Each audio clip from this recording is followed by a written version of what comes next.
여러분 안녕하십니까. 스타카토 제40회가 돌아왔습니다. 변상욱입니다. 오늘도 변함없이 김갑수 대표 나와 계십니다. 어서 오십시오. 네, 안녕하세요. 권영철 선임기자 반갑습니다. 예, 어서 오십시오. 다이나믹 대한민국. 그러나 다이나믹이 좋은 쪽으로 다이나믹이 아니고 엉망진창 혼비백산 난리가 났습니다. 메르스의 정치권에 또 성완종 수사에 난리가 났고, 그런가 하면 그런 와중에서 사회 속에서는 가진 사람들의 갑질이 없는 을들에게 계속 가해지는 그런 양상들로 국민은 좀 정말 불행하다라는 걸 많이 느끼고요. 특히 아르바이트생한테 밀린 월급을 정말 진작 줬어야 되는 걸 나중에 주는 주제에 동전만 모아서 줬다면서요. 10원짜리로 모아줬다고 그러죠? 어떻게 이런 발상이 가능한지 참 대단해요. 근데 이제 사실 또 그 어떤 측면이 있냐면, 이 뉴스 기사가 처음 나왔을 때 그 10원짜리를 월급으로 준 사장에 대해서 정말 10원짜리 욕들이 쏟아졌잖아요. 막 쏟아졌는데, 그럼 도대체 왜 그랬느냐를 이제 뒤에 한번 알아보니까, 나름 그 사람도 화가 날 만한 그런 것들은 있었겠더라. 무단 결근을 한다든지, 또 예를 들면 여러 가지 친구들을 데려와서 욕을 했다든지. 그럼에도 불구하고 인터뷰를 보니까는 어쨌든 본인이 어른인데 잘못했다, 이제 부끄럽다, 이런 쥐구멍이라도 들어가고 싶은 심정이다. 반성. 그래서 저는 참 다행이다 그나마 싶은 생각이 들었는데, 사람이 대통령보다는 좀 낫네, 수준이. 그보다 못한 분이 얼마나 계실까요, 우리나라에? 이분들이 지금 지금 시대가 어떤 시대인데 지금 그런 말. 백제라 그래. 진짜 난 배가 좀 죽기 100개 더 하겠어요. 근데 이제 얼마 전에 저도 기자수첩판이라고 잠깐 취재를 해보니까 자영업으로 쏟아져 나오는 속도가 워낙 많아요. 크고. 그러니까 그렇죠. 자영업끼리 출혈 경쟁을 하다 보니까 수익성은 악화되고, 그러면 결국 자기보다 조금 어린 알바생한테 어떻게든 좀 야박하게 대할 수밖에 없고, 그러면 알바생 입장에서는 비전도 없이 여기서 내가 저 사람을 위해서 뭘 일하랴, 신뢰관계가 깨지니까 좀 거친 행동도 나올 수 있고. 그런 경우가 왕왕 있다고 그래요. 이를테면 일하다가 그 다음 사람을 구할 시간도 주지 않고 그냥 카카오톡으로 그냥 저 그만둡니다, 이렇게 통보하는 알바생들도 많고, 그런 사람이 제법 있다고 하지만, 그러나 어쨌든 간에 그 어린 나이에 한 푼이라도 벌어보려고 사회로 내몰린 어린 친구들이잖아요. 그런 친구들에 대한 어른들의 어떤 그 배려와 인내, 잘못한 것이 있다면 그것들을 통한 교훈, 교화, 이런 과정들이 충분히 좀 있은 다음에 마지막에 강구할 여러 가지 수단들이 이래야 되는데, 양쪽을 다 돌아볼 사실 마음의 여유가 있었으면 볼 수 있는 거죠. 예를 들면 내 아들이 어디 가서 이런 짜리로 밀린 월급 10만 원, 20만 원을 받아왔다, 50만 원을 받아왔다. 아니면 우리 아버지가 퇴직금 받아갖고 겨우 편의점 하나 차렸는데 여기서 망하면 이제 가족 전체가 거리로 나앉는 건데, 내가 여기 알바를 하러 왔는데 저 사람의 입장은 어떤가, 이렇게 사실은 여유가 있으면 돌아볼 수도 있는 거고, 그런 것들이 인문학적 소양인데. 아무튼 그 28일 후, 28주 후 같은 그런 영화 보면은 분노 바이러스라는 것들에 인간이 이제 좀비로 막 변하잖아요.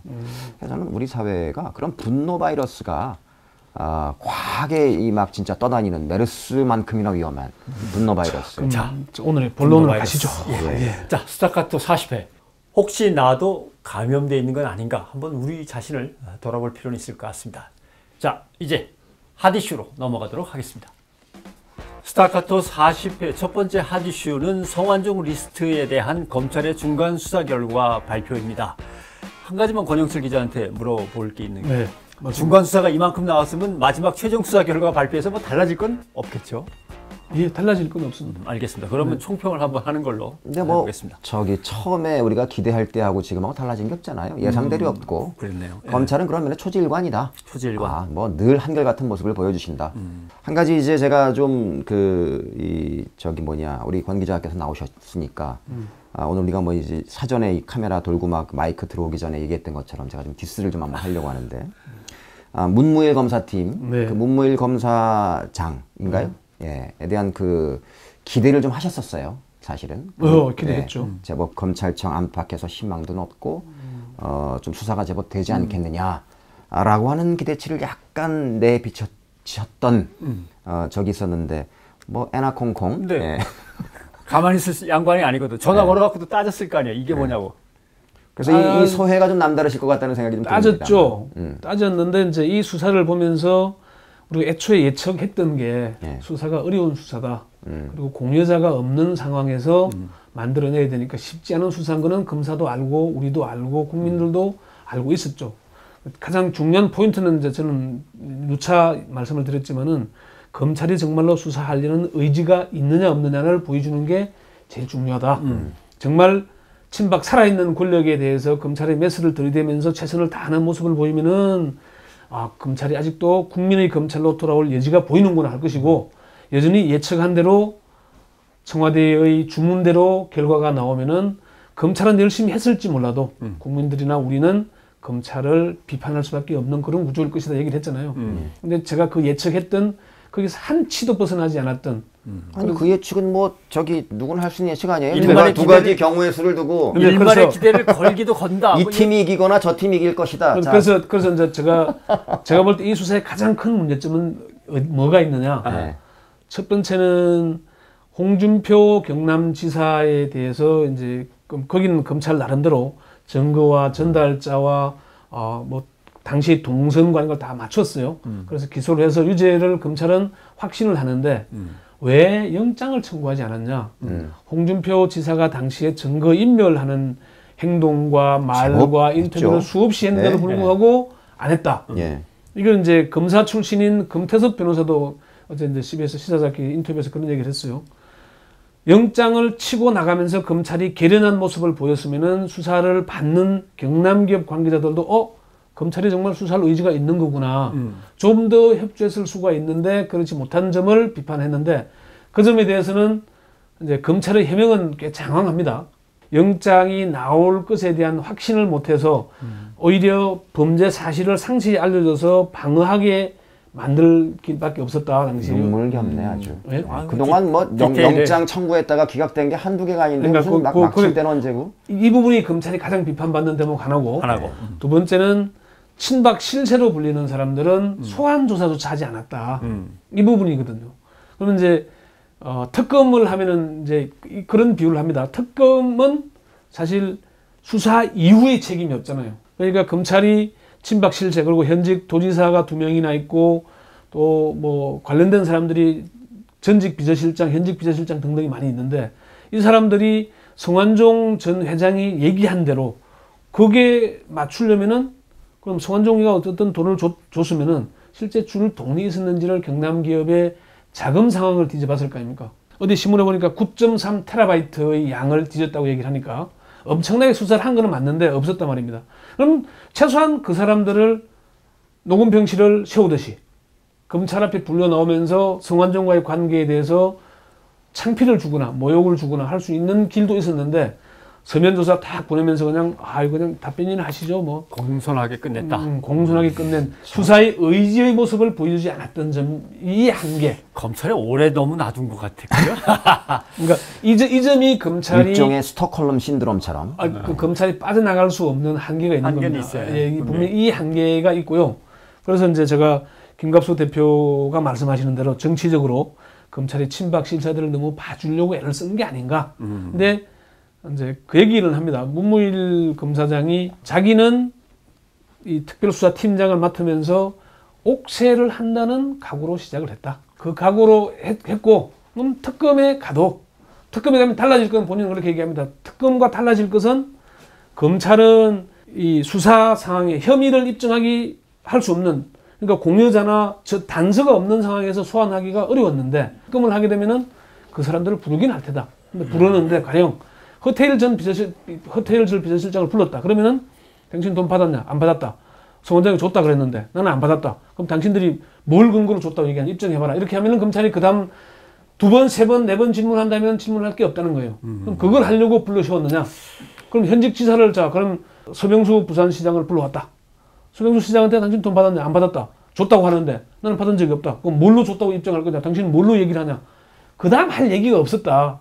그 변명을 하는 거죠. 노건평 씨는 그런가 하면은 리스트에도 없었는데 어느 틈에 찾아내가지고 X까지 또 정확하게 그게 증거적으로 나온단 말이에요. 노건평 씨를 부른 다음에 그 발표한 결과가 더 기상천외해요. 노건평 본인도 부인했다는 거 아니에요? 네, 그러니까 뭐냐면 이제 그 신문 제목들은 더 기가 막힌데 5억을 이제 받았다고 이제 제목을 쓴 기사들이 제법 많았단 말이에요. 근데 문제는 뭐냐면 노건평 씨의 지인이 하는 회사에 5억 정도의 이익을 준 것으로 파악했다는 거란 말이에요. 근데 그것이 이 사면 이거와 연관성이 있는지 없는지는 검찰도 밝혀내진 것도 없어요. 그러니까 오건평 씨가 5억을 수수했는지는 직접 수수한 건 아니라는 거죠.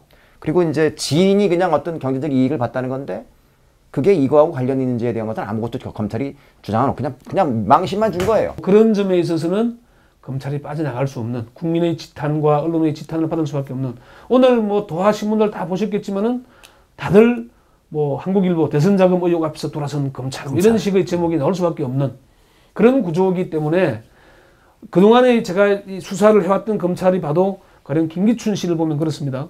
10만 달러를 준 부분에 대해서 분명히 일시 장소까지 특정해서 얘기를 했잖아요. 그렇죠. 그럼에도 불구하고 안 불렀어요. 과거의 전례를 보자면은 공소권이 없거나 그럼에도 불구하고 검찰은 불러서 조사한 사례가 여러 개 있습니다. 그럼 도저히 공개 소환이 안 되면은 하다못해 방문 소환이라도 합니다. 그러니까 방문 조사라도 하는 거거든요. 그런 노력조차도 하지 않았던 점에서 검찰이 정말 최선을 다했느냐. 핵심은 대선 캠프에 들어가 있던 3인방, 예. 그다음에 대통령 비서실장을 한 3명, 합쳐서 6명. 이게 이제 흔히 말하는 성완종 리스트에서 드러난 친박의 실세라고도 핵심이죠. 핵심 인물들인데 사실은 여기에서 홍준표는 외곽 인물이지 이 6명에 들어가는 인물이 아닙니다. 그죠? 이완구 씨도 마담으로, 얼굴 마담으로 나중에 데려온 사람이지 이 6명이라고 하는 친박의 실세 핵심에 들어가는 인물도 아니고, 그러니까 결국 자기네 실세 핵심은 하나도 건드리지 않았고 그 외곽에서 들어왔던 얼굴 마담들과 먼 친척쯤 되는 홍준표 정도에서 결국 끝난 거 아니냐. 그렇죠. 여기에 대해서 검찰은 뭐라 그러는지. 그렇지 않다는 거예요. 하이에나라고 표현을 하잖아요. 살아있는 권력에 대해서는 조심할 수밖에 없고, 정권이 끝난 이전 정권들에 대해서는 아주 무섭게 달라드는 탈탈 털는 먼지털이식 수사를 하는 게 검찰의 수사 방식이었으니까 비판을 받는 건데, 그 점에 대해서는 검찰이 할 말은 있지만은 그 설명이 우리가 봐도 그냥 참 변명한다고밖에 안 들리는 거죠. 그렇죠. 전 옛날에 대학 다닐 때 그 노래극 그거 생각나네요. 군림한자로의 고독이라는 노래극이 있었는데 그 도입부에 역시 우리 참 김갑수 대표의 저 창의력이 저기 그 도입부에 뭐라고 돼 있어요? 권력의 찌꺼기를 찾아 여의도 주변을 얼슬렁거리는 모모를 본 적이 있는가. 그 모모는 아무나 집어넣으면 돼요. 권력의 찌꺼기를 찾아 광화문 주변을 얼슬렁거리는 검찰을 본 적이 있는가. 그는 라일락 형기를 좋아했다. 뭐 그런 거죠. 그러니까 그 저는 사실 최근에 이제 봤던 영화 중에 소수견이라는 영화에 나오는 그 대한민국 검찰의 모습. 정말 저는 그거는 극세사 리얼리즘의 극치를 보여준 이제 그런 거라고 보는데요. 그런 점에서 그런 예측과 그런 기대를 검찰이 하나도 저버리지 않았다는 점에서 크게 실망스럽지도 않습니다. 왜냐하면 기대조차 없었기 때문에. 근데 이제 자금 수수 의혹이 있었을 때 홍준표 경남지사와 이완구 당시 총리한테 공개적으로 이제 언론도 그렇고 계속 이제 캐묵 그러면서 이 사람들이 이제 해명들이 막 나오는데 거기서 헛발질이 계속 나오면서 사건이 이제 커져버린 거예요. 그러니까 다수의 일반 국민들이 정황이 저 뭔가 이상한 게 계속 거짓말을 하니까 그리고 거기에는 이 모처럼만의 저널리즘의 그 진수가 좀 발휘된 측면들이 좀 있었고 그러면서 이제 검찰도 이 두 사람은 안 칠 수 없는 상황이 돼버린 거고 그런 식으로 4명한테도 마찬가지로 계속해서 돈을 이렇게 받았다는 줬다는 이러면서 그 행적들을 갖다 추적하면서 마찬가지로 언론이 쭉 이렇게 갔을 때 조금 더 검찰이 압력을 받으면서 심리적인 압박을 느낄 수 있었지는 않았겠느냐라고 하는 그런 이제 아쉬움은 좀 있는 것이고 그런 점에서 나머지 사람들에 대해서 서면 조사 내지는 아예 그냥 부르지도 않고 그냥 전화로 물어보거나 뭐 이런 식의 그 헐리우드 액션도 취하지 않고 그 대목에 있어서 제가 검찰을 비판한 부분이 바로 그겁니다. 그게 그런 점에서 참 후한무치 뭐 그냥 근데 그것도 뭐 기대도 안 했다. 근데 이제 인물 중심으로 보면 이렇게 되지만 내용 중심으로 보면 국민들이 다들 궁금해하고 있던 지목하고 있던 대선 자금은 어디 가고 갑자기 사면 노비로만 가가지고 엉뚱한 일만 그러니까 이제 뭐 계속 건드리다가 사면 노비의 공식이 이런 겁니다. 이제 정치권에서 제기를 하고 대통령이 언급을 구체적으로 했죠. 명시적으로. 그리고 기다렸다는 듯이 황교안 법무부 장관이 일부 또 이렇게 보수 단체가 또 고발장을 내죠. 고발을 받아서 고발장이 들어오면 검찰은 검토할 수밖에 없다. 그래서 검토해서 한 게 그거다. 그런 얘기를 하는 거고 여기도 수사 발표문에 보면 알겠지만은 여기도 나머지에 대해서는 뭐 나머지 수사 고발한 사람도 있죠. 야당 쪽에서 고발자가 있습니다. 그래서 그 부분도 수사를 했다는 얘기를 하고 있죠. 하고 있고. 네, 있기 때문에 이제 그런 그 검찰 나름의 해명은 할 얘기 입장 다 있어요. 또 지금 뭐 누구든지 할 말들은 다 있죠. 그럼요. 뭐 지금 대선 자금은 건드리지 못했다. 아까 그 몇 테라바이트요? 9.3 테라바이트. 9.3 테라바이트 실로 어마어마한 양인데 그거 뭐 네. 사실 뭐 압수수색하면서 컴퓨터 한 50대 안에 있는 야동만 모아도 그 정도는 되죠. 그 양이 중요한 게 아니라 그 어떤 사람들의 어떤 내용들을 어떤 정황 속에서 이 수사에서 그거 갖다 건드렸냐가 중요한 것이지 그 양들은 그렇게 중요하지 않다. 자기들이 뭐 열심히 한 것보다 중요한 건 잘하는 것이고. 근데 이제 다음에 뭘 해야 될 건가로 넘어가기 전에 이 부분은 정리를 해야 될 것 같습니다. 결국 결론적으로 말해서 네.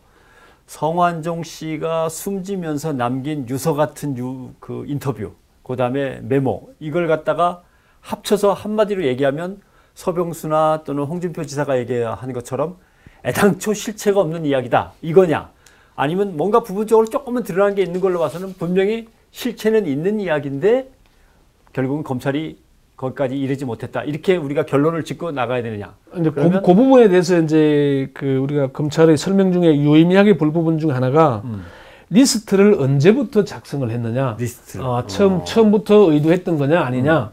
그럼 이제 성완종 씨는 이번에 이제 수사를 세 번째 수사를 받는 거거든요. 그러니까 이번 수사에서 자기는 구속이 안 되려고 무지하게 애를 많이 썼는데 구속영장이 청구가 됐잖아요.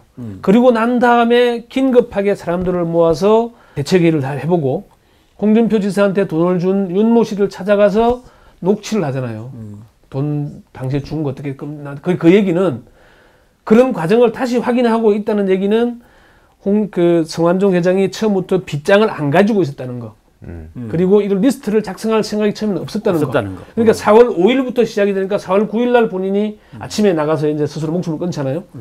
그 과정이 짧았다는 겁니다. 그러니까 치밀하게 돈을 준 사람들한테도 액수를 기재하고 하긴 했지만은 홍준표와 이완구 외에 나머지 사람들한테 돈 준 것을 입증할 단서나 이런 것들이 약했다는 거죠. 그러니까 가령 예를 들어서 그 새누리당 수석 부대변인을 지낸 뭐 김모 씨도 여러 차례 소환 조사를 했잖아요. 왜 거기에 대해서는 그렇게 세게 소환 조사를 했냐? 그걸 확인해 보니까 재무 담당 임원을 냈던 한모 부사장이 성완종 회장과 대화했던 녹취록을 또 하나 가지고 있는 겁니다. 그러니까 그 사람의 주장은 당신이 책임져라. 이제 성완종 회장이 얘기를 하니까 그걸 내가 왜 책임지냐? 너도 해먹은 게 있지 않냐? 무슨 소리냐? 당시에 돈이 이러고 저러고 한 내용 중에 그 사람의 이름과 전달된 금액이 그 녹취록에 들어있다는 거죠. 그러다 보니까 검찰이 수사를 하게 할 수 있었다는 얘기고, 그 외에 성완종 회장이 얘기한 진술 외에 그걸 뒷받침할 수 있는 증거나 진술 자료나 무슨 장부나 동선이나 이런 게 없었다는 게 검찰의 주장인 거죠. 그래서 다시 확인해보면 특검을 하라고 해라. 특검을 해서 줄기차게 확인해보면은 검찰이 정말 제대로 했는지 안 했는지 확인할 수 있을 것이다. 우리가 얼마나 고생했고 최선을 다했는지 알 수 있을 그러니까 것이다. 최소한 그건 확인할 수 있을 거다. 자기도 근데 그 점에 대해서는 인정을 하죠. 특검은 그 방금 얘기했던 대선 핵심 3명, 현 비서실장 3명, 6명은 불러낼 수는 있을 거다. 뭐 성과가 있건 없건 불러내서 창피를 주고 앞에 이제 세워서 국민들한테 사진을 찍게 하는 건 가능할 거다. 그 이상의 성과를 거두기는 쉽지 않을 거다. 저는 어쨌든 두 개의 극단적인 케이스에서 검찰의 이런 행태와 이런 것들은 당연히 그럴 수밖에 없겠다. 두 개의 극단적인 행태라는 것은 황교안 케이스와 유승민 케이스인데요.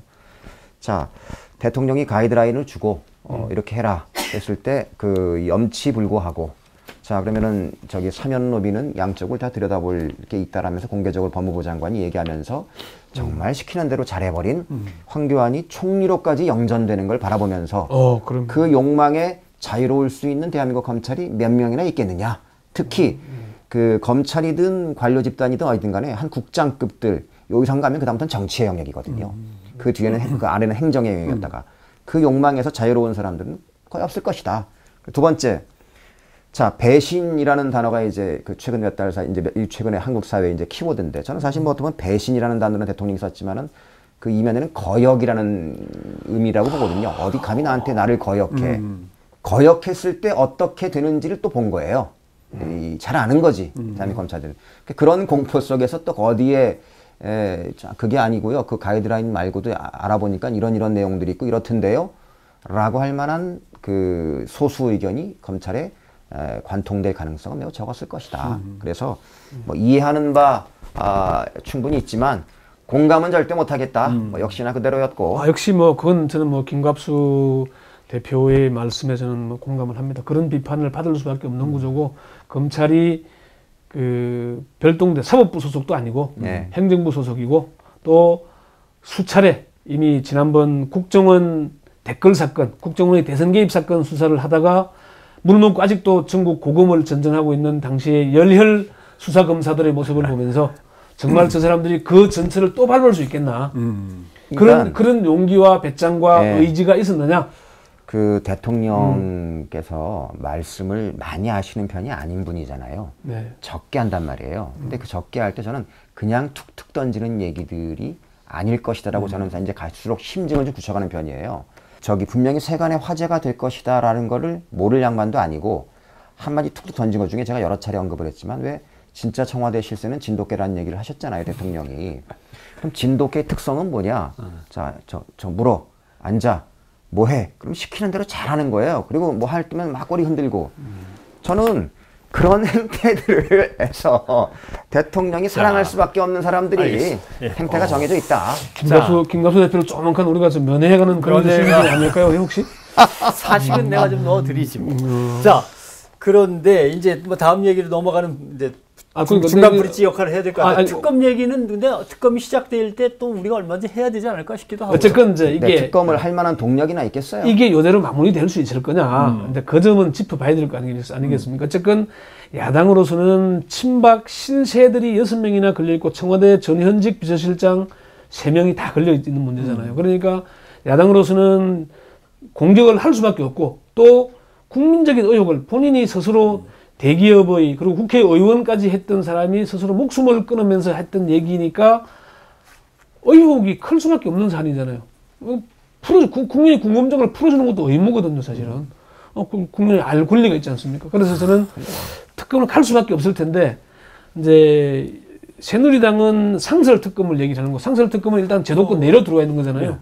그러면은 검찰 수사를 벗어나기가 쉽지 않을 거고, 거꾸로 새로운 이제 뭐 상설 특검 외의 특검, 특별한 특검을 하게 되면은 조금 더 수사하는 모습은 활력을 띨 수는 있을 거다. 그 정도는 우리가 보고 짐작할 수 있는 얘기입니다. 검찰이 보면은 참 저는 잘해요. 왜냐하면 거기 이인재 의원이 딱 나중에 슬쩍 그 하나를 걸고 넘어지면서 저는 그게 참 제가 갈수록 음모론에 집착하게 되는 사람인 것 같아서 참 저것도 서글픕니다만 이인재라는 사람은 소박이에요, 소박. 소극적 친박인 사람이거든요. 근데 이제 그렇게 딱 코가 끼면서 급격히 지금 유승민 파동에서 친박의 핵심으로 이제 역할을 막 하기 시작했어요. 하면서 거기에 충청권 의원들을 모아가지고 그렇죠. 반기를 들겠다는 신의 한수지, 신의 한수. 그래서 지도부에 김무성, 유승민을 고립시키면서 최고위원들을 전부 이쪽으로 몰아세운. 근데 그걸 신문에서 조금 느낄 수 있는데 나중에 아마 자료 화면으로 하나씩 보여주시면 맨 처음에는 한국일보, 한겨레, 경향신문 3개를 보겠습니다. 대선 자금 의혹 앞에서 돌아선 검찰. 일면 톱이 성완종 리스트에 대한 검찰 수사 결과가 이제 일면 톱으로 이게 도대체 뭐냐 나왔고 한겨레도 보면은 성완종 리스트 수사 청와대 뜻대로 끝나버렸다. 이렇게 역시 똑같이 일면에다 배신은 없었다. 경향신문도 친박은 무죄고 비박은 유죄냐, 폭로는 괘씸죄 이렇게 하면서 역시 비슷한 논조를 보입니다. 이제 반대에 가면은 이제 중앙일보가 있어요. 성완종 리스트 수사가 없어요. 없어요. 정치가 부끄럽다. 여당, 야당 사진 딱 올려놓고 이렇게. 요 이제 뒤에 나오죠. 이제 밑에 여기 조그맣게 여기 크게 눈에 안 띄게 이제 해놓고 여기다가 크게. 그다음에 이제 동아일보는 아예 더 밑으로 깔아버렸어요. 이 밑으로 깔고 여기다가는 욕설과 퇴장, 난장판 여당. 아니 성완종 수사는 밑에 깔긴 깔았는데 내용이 뭐냐면 노건평에게 5억조. 그 대표적인 게 조선일보입니다. 성완종 리스트 수사를 맨 위로 올려놓는 척했지만 결국은 노건평 5억을 딱 걸고 기대를 저버리지 않죠. 이렇게 색깔이 분명하기가 좀 모호해서 어정쩡한 국민일보 같은 경우는 이런 막말 드라마와 친박은 수사 결과 빠져나갔다라고 하는 걸 나란히 이렇게 올려놓는 정도. 이렇게 해서 결국은 이걸 갖다가 지금 말씀하신 대로 친박과 관련된 여권의 대통령의 그 의중을 전달하는 어떤 대통령 의중대로 여권을 바꿔놓고 싶은 정치 드라마의 한 각본으로 검찰 수사가 얼마나 과연 들어갔을 것이냐 하는 이제 문제가 남아 있는 거죠. 여기에 우연찮게 친박이었던 유승민 원내대표가 이제 원조 친박임에도 불구하고 배신자로 찍혀서 한가운데 서게 됐고, 그를 둘러싼 이제 친박과 비박의 싸움이 시작이 됩니다. 그래서 자연스럽게 이제 우리가 또 다시 유승민과 친박 비박을 한번 최근에 최고의 이제 사실은 핫 키워드로 부상한 우리 유승민 원내대표. 유승민 개인을 지금 계속 얘기할 단계는 아닌 것 같고, 예. 이제 어떻게 보면 그러니까 저는 이 얘기를 시작하기 전에 우리가 참 프레임 논쟁을 얘기하잖아요. 예. 지금 언론의 보도 프레임을 보면은 유승민이 나갈까 안 나갈까로 몰려 있어요. 그렇죠. 그러니까 사람들이 이 사태의 본질을 잊어버리게 돼. 그렇지. 나가냐 안 나가냐만 관심이 있지 유승민이가 왜 그랬냐, 그럼 청와대가 왜 발끈했냐, 예. 이 근원적인 질문, 아까 처음에 우리가 얘기했던 그렇죠. 왜라는 질문이 안 나오는 거예요. 그 이면에 뭐가 있느냐. 네. 그걸 짚고 들어가면서 풀어야 이 사태를 볼 수 있는 눈이 튀지 않느냐, 그렇게 봅니다. 지금 오늘 이슬 아마 이제 운영위원회에서 논란이 될 텐데, 예. 요점입니다. 이병기 청와대 비서실장이 유승민 원내대표에게 공무원 연금 개혁 통과 안 돼도 좋으니 국회법 받지 마라. 이 얘기를 했냐 안 했냐가 지금 진실 공방이 되고 있잖아요. 그렇죠. 근데 그 얘기를 저는 그 얘기를 들으면서 깜짝 놀랐어요. 그게 이제 진실 공방이 중요한 게 아니고 그 얘기를 청와대 쪽에서 나왔단 말입니다. 그 얘기는 뭐냐? 공무원 연금 개혁이 그렇게 미래 세대의 먹거리로 중요하다고 강조를 했는데, 예. 그것보다 더 중대한 게 국회법 개정안 문제다. 국회법 개정이 얼마나 그렇게 중대하냐. 결국 국회법 개정의 핵심은 세월호 시행령이다. 예. 세월호 특별법 시행령 문제다. 그걸 바꾸자는 거잖아요. 세월호 특별법 시행령이 얼마나 중차대하길래 그렇게 대통령이 열을 내고 강조했던 공무원 개혁보다 중요해졌냐. 그 지점에 주목하지 않을 수 없게 만들더라고요. 그 점이 우리가 얘기한 대로 세월호 특별법 시행령이 뭐가 그리 문제지? 세월호 특별법 시행령을 가지고 진상조사를 제대로 하게 되면은, 그러면은 대통령의 사진 7시간이 나오게 되는 건가? 이게 지금 이제 SNS에서 떠돌고 있는 얘기들인데, 우리 또한 그 점에 대한 의문을 가지지 않을 수 없게 만드는, 그게 저는 그 얘기더라고요. 이병기 실장이 그 얘기를 했다는 자체가 웃기는 거예요. 공무원 연금 계획은 무슨 일이 있어도 통과시키라. 이게 대통령이 워딩해야 되잖아요. 청와대 워딩이. 그런데 그거 통과 안 돼도 좋으니 국회법 개정안은 받지 말아라. 그 얘기는 참 청와대가 정말 민생과 미래를 생각하는가? 아니면 정말 대통령 오로지 1인만 생각하는가? 그 점에 대한 고민하지 않을 수밖에 만드는 그 워딩이었습니다. 그러니까 저는 이 참모를 오래 한 사람들, 특히나 이제 이 박근혜 대통령 같은 이런 캐릭터는 더더욱 그렇고, 핵심 지근거리에서 수많은 세월을 같이 겪어오면서 최측근 오래 한 사람들은 당사자, 본인이 모시고 있는 그 당사자보다 훨씬 당사자스러워지는 경향들을 저는 많이 봤거든요. 그래서 중요한 얘기십니다. 박근혜 대통령보다 훨씬 더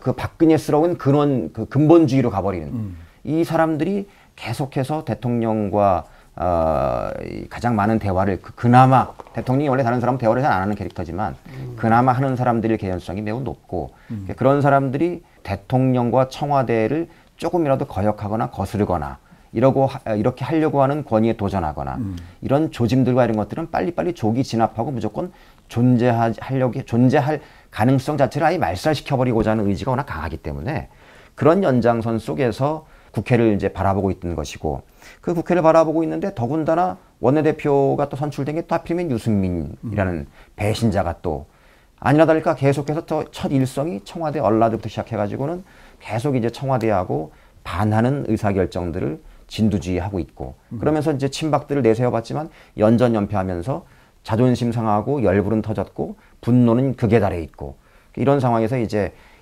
우리는 이제 정말 임기 한 2년 남은 것과 또는 정권 끝난 다음에 우리는 정말 끝장나겠구나. 우리 대통령은 여전히 젊으신 분인데, 이러고 하는 그 생각들이 과하게 좀 몰입된 게 아니냐. 이제 그런 생각이 좀 드는 거죠. 이제 그러면서 그 청와대가 이제 어떤 식으로 진두지휘를 하고 있냐면 활용 가능한 그런 이제 정치적인 자산들을 최대한 이 정치적인 어떤 그 메시지 또는 암시를 주면서 이제 활용하고 있다는 건데요. 이제 그 대표적인 케이스가 이제 김태호 최고위원이란 말이죠. 왜냐하면 청와대 입장에서는 박근혜 대통령이 일단 후계자의 존재 자체를 용납하지 않는 정치 이인자. 그렇죠. 또는 이인자.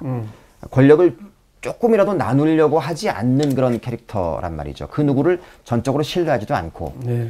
그러면서 이제 그러나 이 십상시들은 조금 이제 당하고 청와대와 거리가 이제 여의도와 광화문 정도의 거리는 충분히 이제 있는 거고 이미 원내대표 경선도 그렇고 지난번 당 지도부 전당대회도 국회의장 그렇고 뭐 전당대 다 그렇죠. 그래서 이제 계속 이제 이런 상황에서 어쨌든 별동대 또는 이제 확 그냥 암시를 세게 주면서 다음엔 당신일 수도 있어. 이런 암시를 주면서 계속해서 이제 이 뭐랄까요? 좀 후한무치하게 이 비박과 유승민 세력과 싸울 수 있는 사람들을 이제 계속 만들어내는 거죠. 거기에 완전히 이제 꽂힌 게 김태호 최고인이 꽂힌 거고. 저는 그래서 이 김태호라는 게 참 이름이 참 재밌는 게 김태호 아이씨가 김무성 유승민 체제를 무산시키려고 한 게 지금 두 번째 시도 아닙니까? 지난번에 최고위원직 사퇴 파동. 최고위원직 사퇴 그 왜 저기 개헌 관련해서 청와대하고 이제 김무성 대표가 막 이랬을 때. 근데 그 사람은 매 말만 하면 정치 모든 보직을 다 걸고 하겠다는데 아직도 계속 기고 있어요. 그런 다음에 돌아오잖아요. 다 돌아오죠. 그러니까 그 얘기를 저는 이제 그 새누리당 중진 정치인한테 들은 얘기인데 김태호 의원은 지난해 8월부터 사정기관에 뭔가 코가 낀 것 같다. 사실은 그렇지. 김태호라는 인물의 가치를 보면 우리 세 사람이 얘기할 만한 가치는 없어 보이는 사람이긴 한데 아무튼. 그래 그 뒤부터 방금 이제 말씀하신 대로 뭔가 깬 게 있어. 뭔가 홍위병 노릇을 계속하면서. 그렇죠. 아니 김무성 대표를 끌어안고 마치 자기가 그냥 친형님으로 모실 것처럼 한 것도 사실 얼마 전의 얘기인데 벌써 뭐 어느 틈에 이렇게 돌아와가지고 말이지.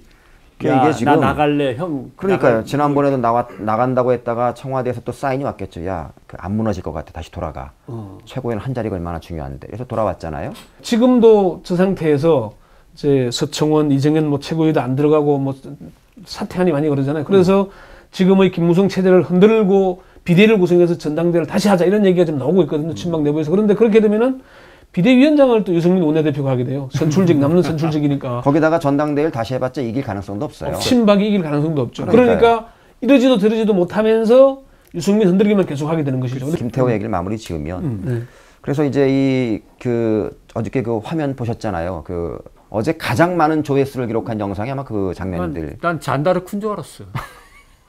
아니 진짜 잔다르크가 그렇게 희생하나요? 뭘로 하자갔지. 얼굴 표정은 자기가 마치 잔다르크가 된 것처럼 뒤에 하나님이 계신 것처럼. 저는 참 그 화면 보면서 야 정치란 정말 비정하고 뭐 그렇구나. 유승민 대표에게 제가 감정이입이 좀 많이 돼서 그런지 모르겠지만 그 옆에 바로 옆에 앉아 있었잖아요.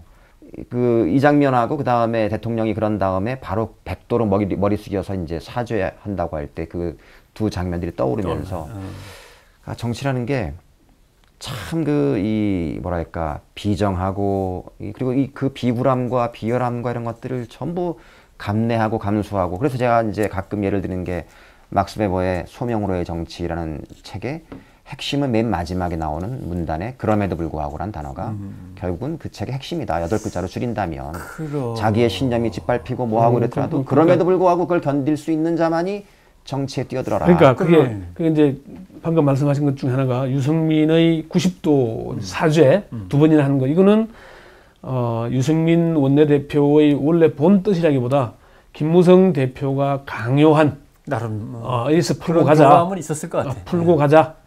아주 하지 않으려 한 거를 여러 차례 강압적인 설득을 통해서 했다.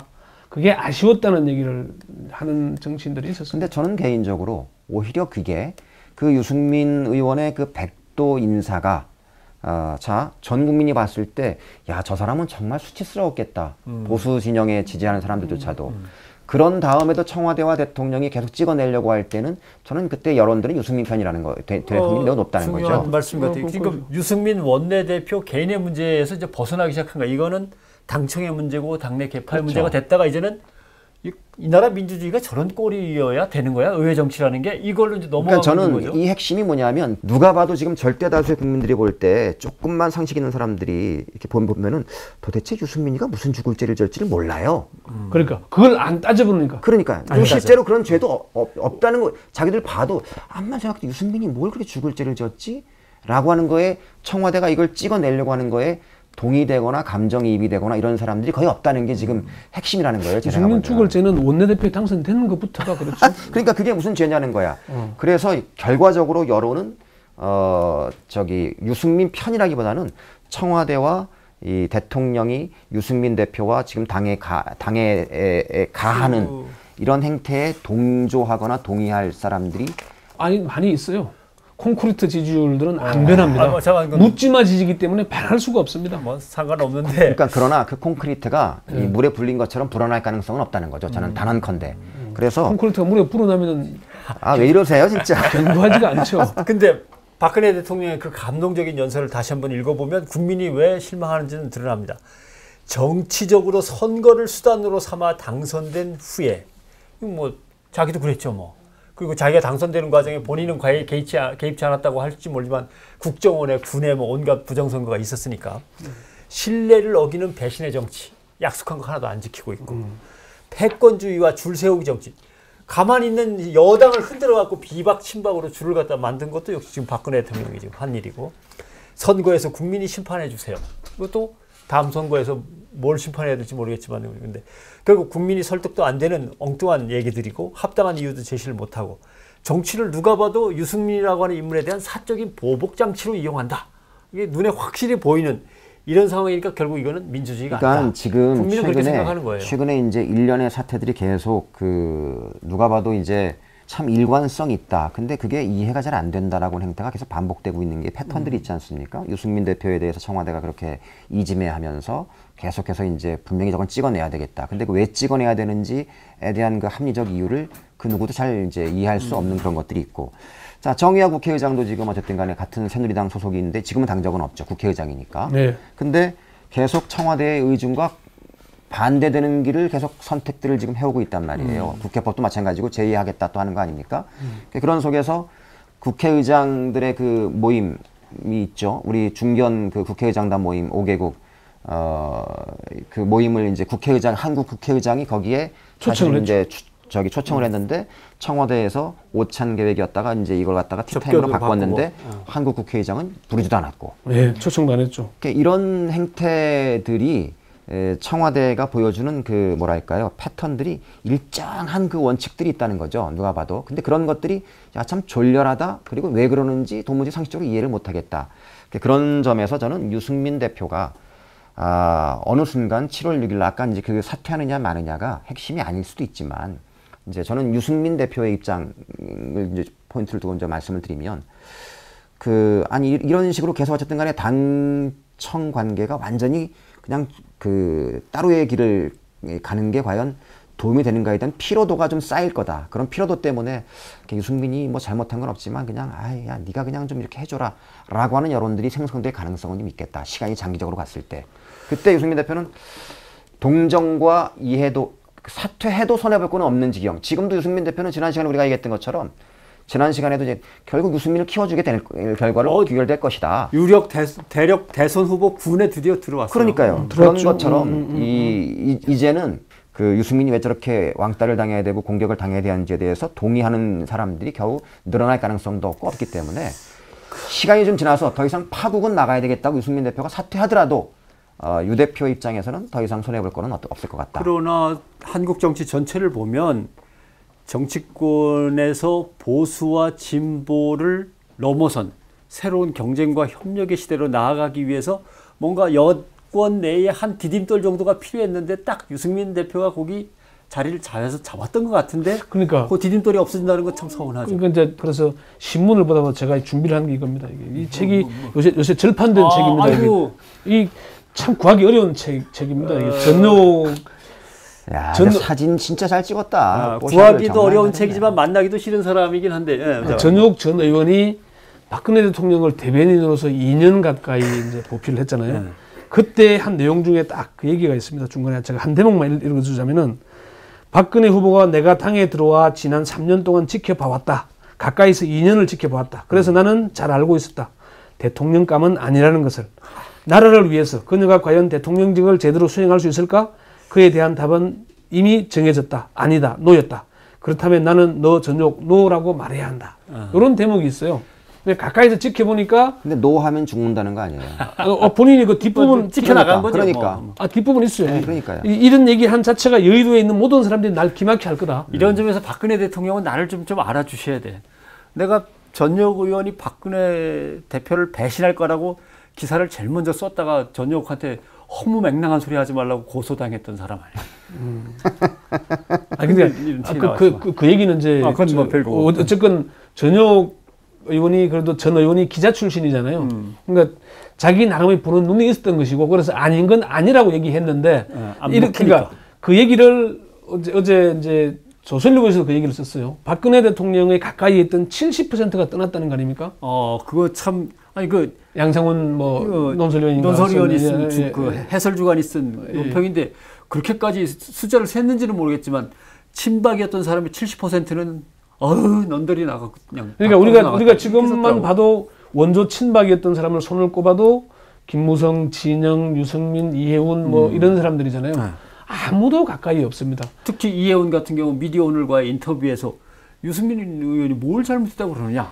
그 사람 그렇죠. 자리를 따지 않을 것이다라고 의원을 하죠. 그래서 이해운 의원이 가까이를 못 가는 겁니다. 뭘 잘못했는지를 모르기 때문에.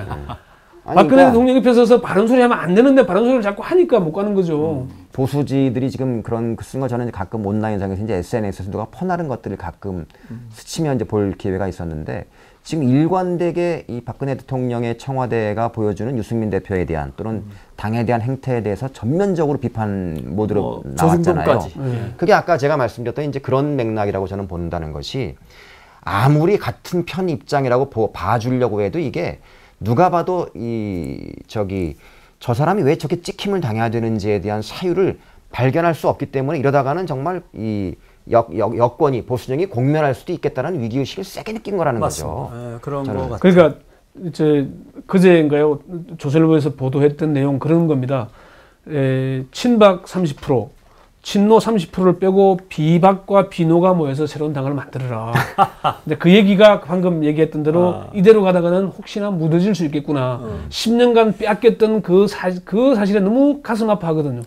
왜냐하면 새누리당이 정책적으로 잘한 건 없지만 정말 늘 잘하고 제대로 해내는 게 있어요. 그게 뭐냐면 권력과 보수 언론을 통해서 지지 세력, 보수 지지 세력을 항상 결집시켜 놓고 흐트러지지 않게 요리조리 위기가 되면 뭉쳐서 권력을 차지하는 그건 아주 잘해왔죠. 근데 이번에 이제 박근혜 대통령의 이 상황에서 친박과 비박으로 확 쪼개진다거나 조중동과 청와대가 확 갈라선다고 하니까 사실 전체 여권으로 봐서는 어떻게 보면 위기 상황으로 가고 있는 상황이거든요. 그러니까 아까 이제 그 유승민 대표가 떠나게 될 과정이 이제 계속 국정이 진전이 없고 이런 걸 사정을 했는데 친박이 지금 이제 새누리당 의원들 범비박계들을 압박하는 것 중에 하나가 대통령의 탈당을 내세우거든요. 그러니까 대통령이 탈당한다는 얘기가 무슨 얘기냐면은 분당을 얘기하는 겁니다. 이게 결국은 새누리당을 찢어서 내년 총선에서 이제 분열된 지금의 여권과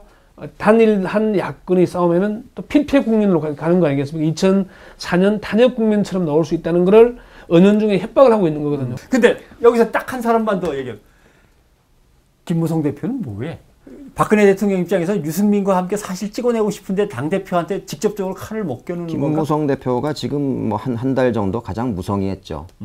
네, 무성이라서. 예. 무성의한데 그게 이제 김무성 대표가 YS 때 정치를 시작을 했잖아요. YS 때 정치를 하면서 신앙을 하나 가졌답니다. 신앙. 신앙. 신앙. 고개 들면 죽는데. 찍히면 날아가기 때문에. 아니, 대통령한테, 현직 대통령한테 고개 들고 대들어서 잘 된 놈 없다. 대통령 되는 사람 못 봤다. 자기가 대권의 꿈을 가지고 있는데 그러면은 끝까지 박근혜 대통령에 대해서 고개 들고 반박해서는 안 된다. 그게 이제 뭐 한 1년 이내로 남았거나 뭐 이럴 때면 모르겠지만 지금 고개 들어서는 죽도 밥도 안 된다. 이게 너무 강하다는 거죠. 내년이면 들만 하겠네. 지금은 아니다 이거지. 내년 총선에 그 계산은 맞는 것 같아요. 지금 집권하고 있는 대통령한테 고개를 들고 빳빳이 쳐다보다가 툭탁툭탁 몇 번 얻어맞고 하면은 그것도 또 약점이 많다고 알려진 김무성 대표니까 그때 동원하면은 검찰이 어쨌든 유승민 대표든 뭐든 다 뒤졌다는 거잖아요. 소문에 지금. 근데 유승민 대표는 뭐 걸릴 게 없으니까는 그냥 뭐 유승민 대표는 니들이 뭔 짓을 하든 나는 내 길 간다 이런 거고 김무성 대표는 지금 여러 가지 이제 뭐 그런 것들이 있다는 거잖아요. 지난번에 우리가 그래서 그 개헌 이런 거 할 때도 자꾸 이제 질렀다 뺐다 하는 게 이제 그런 점에서 그래서 이제 우리가 이 보수의 키워드 원칙 사실 노무현 대통령이 말씀하셨던 원칙 상식 뭐 규율 이런 것들은 다 보수의 키워드 아니냐요 원래는. 원래 보수의 키워드. 그러니까요. 그런 점에서 그런 것들을 잘 견지하면서 정치를 이제 해온 사람과 그러지 않은 사람의 지금 이 결정적인 면일 때 모습이 드러나는 것들이 이런 차이로 이제 불거질 수밖에 없다는 거죠. 알겠습니다. 자, 새누리당 그다음에 제1야당까지 얘기가 나왔고 그다음에 권영철 기자가 지적한 도대체 국회법이 뭐길래 이렇게까지 청와대가 벌컥벌컥 일어섰다 앉았다 하는가에 대한 본질을 잊어서는 안 되겠다라고 하는 문제 그리고 앞으로 이것이 우리 사회의 전체 의회 민주정치에 어떤 영향을 미치고 있고 어떻게 왜곡시키고 있고 이걸 어떻게 바로잡는 것이 올바르다는 얘기까지 나왔습니다. 새누리당 그 뒤에 항상 써있는 그 말 그대로 보수는 개혁한다 이렇게 써있더구만. 그래서 여당 내에서 진정한 보수를 위해서 뭔가 좋은 조치들, 좋은 정책들이 많이 나오도록 하기 위해서는 여당도 이 기회에 자기들을 의회 민주정치로 되돌리는 그런 노력도 필요할 거라. 뭐 짜증나지만 저는 재미있었습니다. 오랜만에 그 막장 드라마 김태호의 무한도전. 김태호 그 무한도전 PD 이름도 김태호예요. 그렇죠. 네. 근데 하필이면 김태호가 계속 참 무한도전을 하더라고. 그래도 참 귀엽고 사랑스러운 것만은 분명한 것 같아요. 뭐 어린애 같은 장난을 치지만. 예. 대표님. 뭐 그런 자잘한 재미에 빠지다 보면 권 기자가 지적한 프레임에 잘못 접어들게 되니까 항상 큰 판을 보시면서 이 전국을 살펴보시는 게 재미있을 것 같습니다. 40회 여기서 마치겠습니다. 여러분 고맙습니다.